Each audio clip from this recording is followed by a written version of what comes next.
Bonjour. Le Russell 2000. Le Russell 2000, il regroupe environ 2000 entreprises cotées aux États-Unis qui sont classées comme des small caps, des petites des petites capitalisations boursières.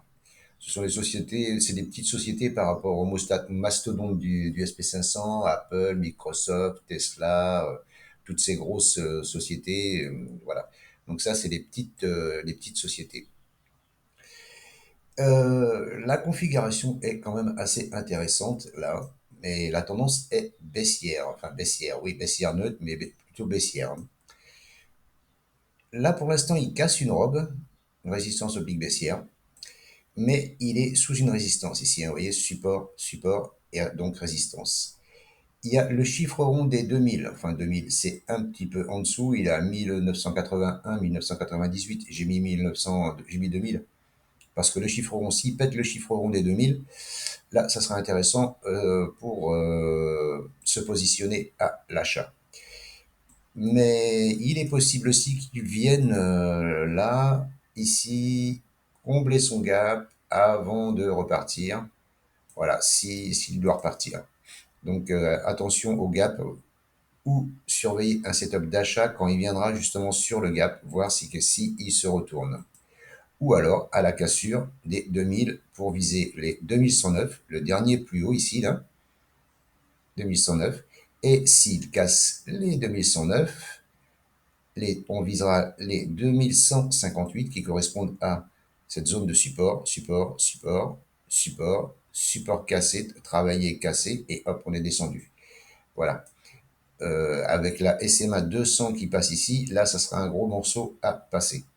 Mais moi, mon objectif, si j'arrive à rentrer dans cette zone-là, soit sur le gap, soit au-dessus des 2000, mon objectif est les 2314. Pourquoi 2314? Ben parce que c'est ça que je vise, moi, ça, là, ici, là,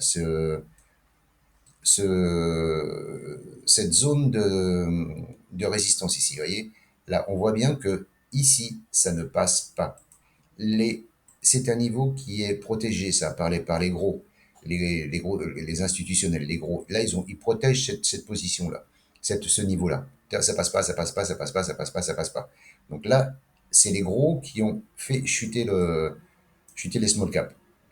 Maintenant, là, il y a une tartine de stop loss qui se sont positionnés ici, hein. Donc, à mon avis, le prix y reviendra pour faire péter les stops qui sont là, hein. Mais bon, il restera pas grand-chose parce que si, psychologiquement, si vous aviez pris une vente ici, vous auriez mis un stop ici, on est d'accord. Jusque-là, je pense que tout le monde est d'accord avec moi.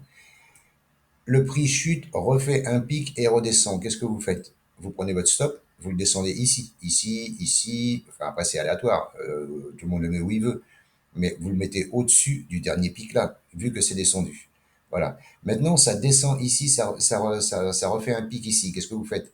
Vous prenez votre stop, vous le descendez ici, au-dessus de cette résistance, et vous laissez votre stop ici. Bien sûr, si vous avez pris ici, la plupart des gens ont pris des bénéfices partiels et c'est des petites positions qui restent là, hein. Enfin, des petites positions. Je parle pour nous, mais les gros, il reste des grosses positions. Donc là, si les 2000 pètent, si les 2000 pètent, là, va y avoir du rachat. Va y avoir du rachat.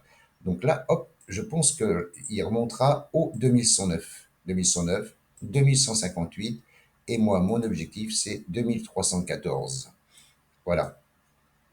Voilà ce que je peux vous dire. Alors, c'est soit il monte là, il monte 2109, soit il redescend, il comble le gap, et là, sur le gap, il faudra surveiller un setup d'achat et laisser monter. Alors, bien entendu, hein, c'est de l'investissement, et bien entendu, c'est pas le Russell 2000 que je vais trader, mais c'est un ETF qui s'y rapproche. L'ETF, je ne sais plus le nom, je vous le mettrai en dessous. Voilà, c'est le IWM. L'ETF IWM. C'est le, c'est l'ETF qui se rapproche le plus du Russell 2000. Voilà ce que je pouvais vous dire sur le Russell 2000 pour les jours à venir. Et je vous souhaite une bonne journée. N'hésitez pas, commentez, partagez, likez, abonnez-vous et je vous souhaite un bon 1er mai. Ciao, ciao!